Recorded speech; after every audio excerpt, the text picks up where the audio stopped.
Welcome back to the 10 Show's hour-long special of living with diabetes. And exercise can be a huge help in controlling diabetes and helping your blood sugar and your weight. And Joselito Huertas from the Independence Blue Cross Fitness Center is here with some tips to help us get moving and some exercises that are really beneficial to people who have diabetes and all of us, really. But first of all, let's just talk about the benefits. Yes. Of exercising. Well, it's important to exercise to fight diabetes for the purpose of it helps your blood circulation. And with people with diabetes, we want to avoid infections in the extremities, and getting the blood flow throughout the body is very important. Besides the regular muscle strength and bone density, it helps keep your blood sugar, your blood pressure, triglycerides all on target.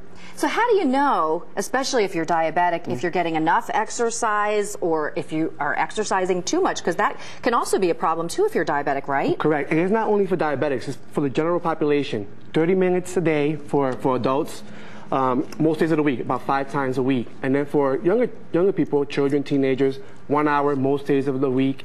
And if you have any disabilities or limitations, just do as much as you can to get those benefits of exercise. Right. So if you're diabetic and you're not feeling well, should you back off? Yes, you always listen to your body. And one thing you want to do is check your blood glucose before and after exercise to make sure they're within the levels they should be. All right. Now, it's important to keep moving. And I think all of us think we have to head to the gym. Right. But there's some really simple things that if you're diabetic or just any of us can do to keep moving and keep our blood circulating. Correct. Right? Simply at home. You could be at home. If you're sitting down watching television, get up during the commercial breaks, do some stretches, do some exercises. Walk your dog, go outside with your children. If you have children, take a walk around the block with your dog. If you're at your desk in a corporate setting, we want to make sure you get up, walk around your floor, talk to some colleagues. Never stay in one position. Try to move as much as you can throughout the day. And how important is that? I mean, if you're static, that's bad, right? It is bad because, once again, you're not getting those benefits, the blood circulation, so you got to make sure you're always moving around. All right, well, Joselito, we also have some exercises that people can do to feel better, especially if they have diabetes. We have Keith here. You're going to demonstrate some of these exercises for us. I'm glad you're doing it. I was worried I need to put my workout clothes on here. So we're going to show you some exercises for general population, but we're also going to modify them for people with diabetes and those who are not, physically fit like Keith is. Okay. So Keith's going to get down on the floor and he's going to do a regular push-up, working on all the upper body muscles. Now, if you can't do a regular push-up, you can modify it by bringing your knees down, less resistance, straight down and up. Okay. Now, if you cannot get on the floor, very important to stand up against the wall, push off and in against the wall, getting the same benefit. Also, you want to work the lower body as well. Large muscle groups. Keith's going to lay on his side and he's going to raise his legs up and down, working the glutes and the abductor muscles of the body, which is the muscles that pull the leg away from the body. Once again, working the big muscle groups to help the heart pump the blood to where it should go. So you could do them on each side. You could do other things like lunges, squats, all at home without a gym. Also, we want to focus on flexibility.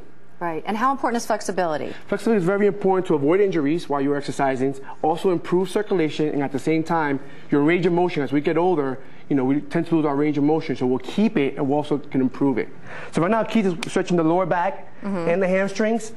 There's many lower back problems in the United States, so we want to avoid that by stretching the lower back muscles and the hamstrings. Okay. And then Keith's going to do another stretch where he's going to bring his leg across the other leg, where he's going to spread his leg this time around. There you go. He's going to turn over to the one side, stretching the obliques, also stretching the lower back, and you rotate on the other side. Hold the stretches for about 15-30 seconds when you're performing the stretch. And how many stretches should you do? How often should you do this type of thing? You want to try to target every body part. So if you're right now, you're targeting the lower body. We have upper body stretches as well that you can look it up anywhere. If you have a trainer or you're at a fitness facility, you can ask. And you want to hold these stretches for 15-30 seconds. Stretch most parts of the body as you can. Okay. Any other tips that you would have exercise-wise that Keith can show us that we can do that would... Sure. If Keith stands up, if you're home watching television, like I said, during a commercial, do some lunges. Stand up, and Keith's going to stand up straight, and he'll be doing some lunges. Get off from your couch until the commercial break comes back, and you can sit back down and watch a television show. So that's one example of what he can do as well. Jumping jacks. If you can't do jumping jacks, you can do side leg raises. So you're alternating on the side where you're doing We want to do the same. Modification of a jumping jack. And even, all right, There you Keith, there you go. And even just getting outside, I would think, playing with your kids, taking the dog for a walk, all these things add up, right? Everything adds up. The more you can do it during the day, you can fit in.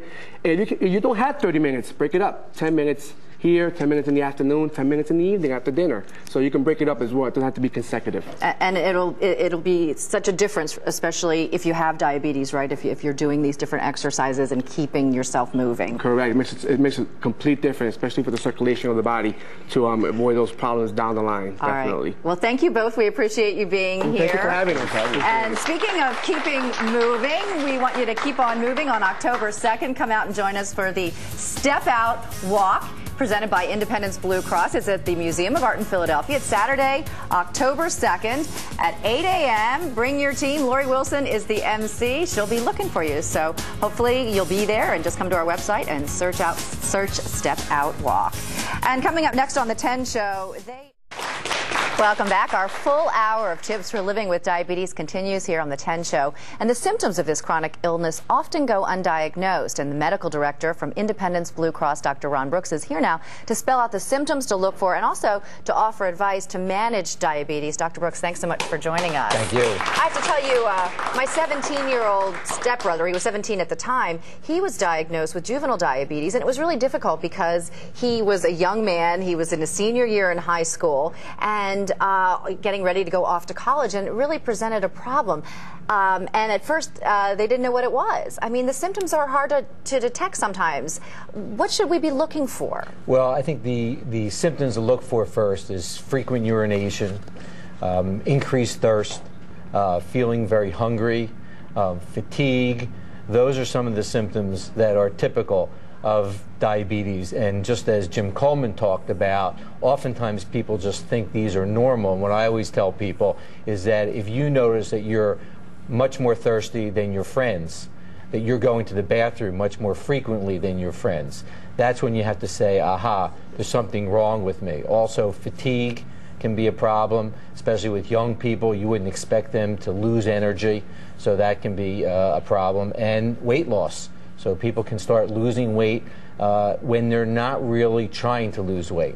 And how many people in this country suffer from diabetes, and what's the breakdown age-wise? Well, there's about 10% of people in the United States have diabetes, so there's about 25 million people. To give you an idea, that is a huge amount. And probably there's about 17 million people that are diagnosed with diabetes, and there's probably about 7 million people in the United States walking around with diabetes that is undiagnosed. And why don't they know? Because they're just not aware of the symptoms to look for? Is that part of the problem? Exactly. Yeah, they're just not thinking about it, and oftentimes what happens is that people just accept that as this is normal for me. And again, that's where it's good to compare yourself to your neighbor to see if you're acting differently and say, gee, I need to go out and I need to go to the doctor and get tested. And what if we just have the symptoms for type 1 diabetes? What about the symptoms for type 2 diabetes? Well, type 2 diabetes can have similar type of symptoms as type 1.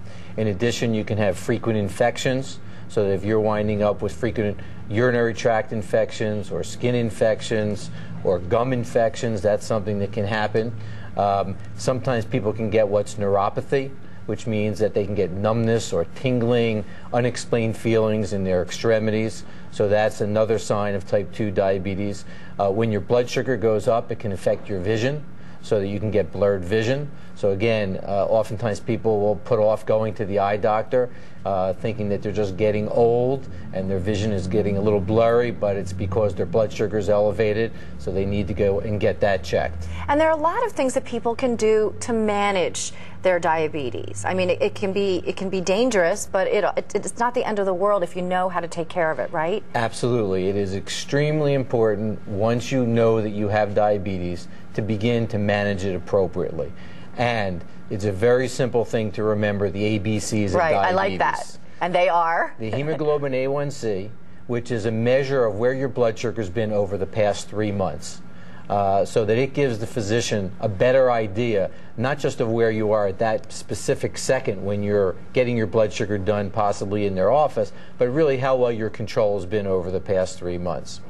B is for blood pressure. It's very important that your blood pressure is well controlled. We know that people who have diabetes are more likely to develop heart disease. And one of the things you can do to reduce the problems with developing heart disease is keeping your blood pressure as normal as possible. And we look for a blood pressure of 130/80. And for the A1C, we're looking for a test level of 7 or below 7. And the last part, C, is cholesterol.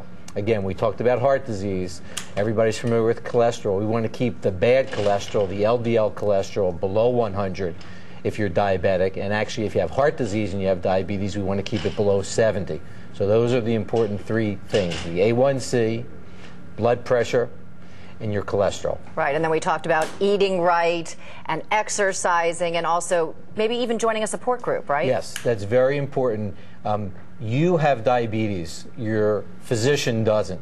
So it's very important for you to understand as much as possible, because you're going to know how to treat yourself well with the doctor's advice, and also give them information that may help them manage it. So as to what foods you like, they may be able to steer you towards foods that are better for you if they get that information from you. All right. Well, Dr. Brooks, we appreciate you being here with us today. Thank you so much for your time. Thank you.